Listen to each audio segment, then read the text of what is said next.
राम दीपलिनार बियाहे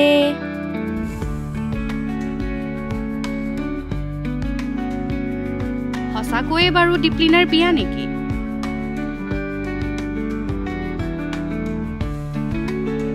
বহাগতে গাত মাহ হালধি হানিব নেকি দীপলিনাই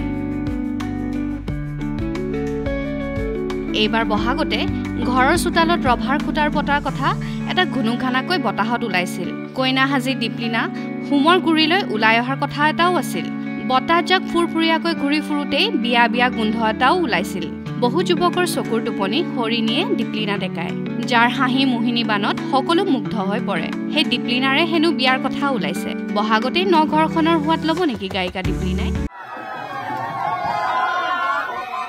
পিছে জানেনে কিয় এই বিয়াৰ বুবু বাবা খবৰ কাৰণ এটা বিশেষ ভিডিঅ' দীপলিনাক কোলাত তুলি অনা হৈছে যেন কইনাক গা ধুৱাবলৈ কলৰ তললৈ অনাহে হৈছে কোনোৱে মানুহ আঁতৰাইছে কোনোৱে হাতে হাতে ধৰি থিয় হৈছে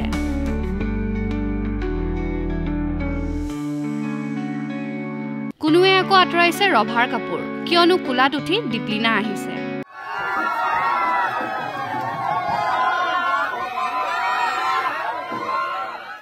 দীপলিনাৰ মুখত চিৰপৰিচিত খোলা হাঁহিটো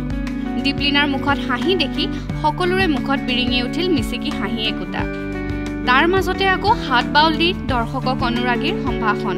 হাঁহি ধেমালিৰ কিৰিলিৰ এজাকত পৰিৱেশটো হৈ পৰিল ভাল লগা এয়া কাৰ্বি আংলঙৰ বকলীয়া ঘাটৰ দৃশ্য কপৌফুলীয়া ৰঙৰ পাৰিৰে ফুট বগা কাপোৰ এসাজ পিন্ধি মঞ্চত দীপলিনা ডেকা বিহুৰ সাংস্কৃতিক অনুষ্ঠানৰ আৰম্ভণিতে ধাৰাসাৰ বৰষুণ সেয়ে বোকা পানী নগচি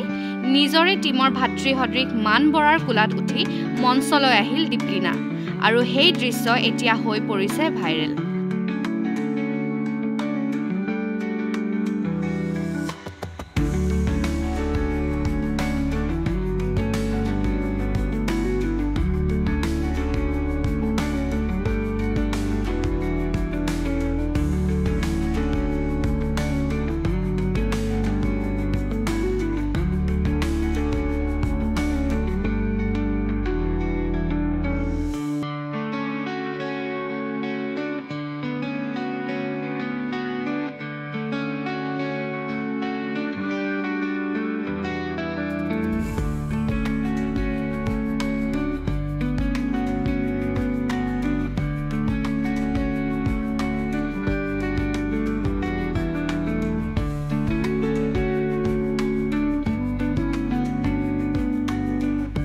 News Desk report, Day to Day.